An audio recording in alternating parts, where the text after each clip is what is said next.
saya akan membahas topik yang sangat penting di era digital, yaitu cloud computing atau komputasi awan. Nah, menurut National Institute of Standard and Technology, cloud computing adalah suatu model yang memungkinkan kita mengakses berbagai sumber daya komputasi.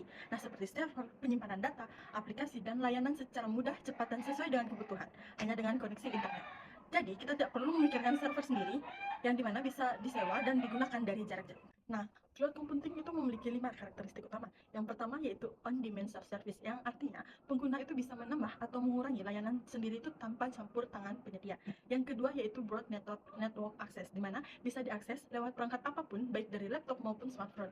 Yang ketiga yaitu resource pooling, di mana sumber daya itu dibagi dinamis untuk banyak pengguna. Yang keempat yaitu rapid elasticity, di mana kapasitas itu bisa naik atau turun sesuai dengan kebutuhan. Dan yang kelima yaitu minshore self-risk, yang dimana penggunaan dihitung dan dibayar sesuai dengan kepakaian atau pemakaian. Nah, contoh nyata yang sering kita lihat yaitu di Netflix, di mana menggunakan layanan Amazon Web Service atau AWS yang untuk streaming jutaan film ke seluruh dunia tanpa perlu server sendiri. Ataupun yang sering kita lihat di dunia atau di kehidupan nyata itu adalah Gojek dan Tokopedia. Nah, di mana yang menggunakan cloud untuk menangani lonjakan penggunaan saat promo besar tanpa server mereka itu down. Dari sisi layanan ada 3 jenis utama. Yang pertama yaitu IaaS atau Infrastructure as of Service. Nah, contohnya itu adalah Amazon EC2 atau Google Compute Engine, di mana suatu perusahaan itu bisa menyewa komputer virtual untuk menjalankan sistemnya.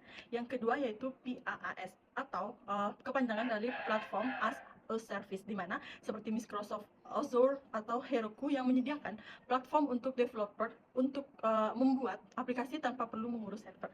Dan yang terakhir atau yang ketiga yaitu SaaS, di mana Software as a Service seperti Gmail, Office 365, dan Zoom, di mana pengguna itu cukup mengakses aplikasi melalui web tanpa instalasi.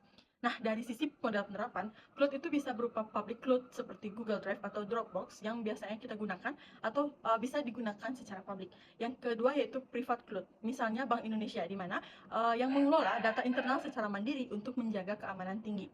Dan yang ketiga yaitu hybrid cloud.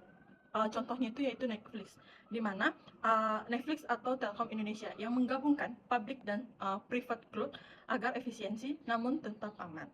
Nah, manfaatnya itu sangat besar, mulai dari efisiensi biaya, skalabilitas yang tinggi, hingga kolaborasi yang global. Misalnya yaitu startup kecil, di mana kini bisa bersaing di level internasional karena tak perlu investasi besar untuk server fisiknya. Namun, ada pula tantangan seperti keamanan, data, privasi, dan ketergantungan pada koneksi internet.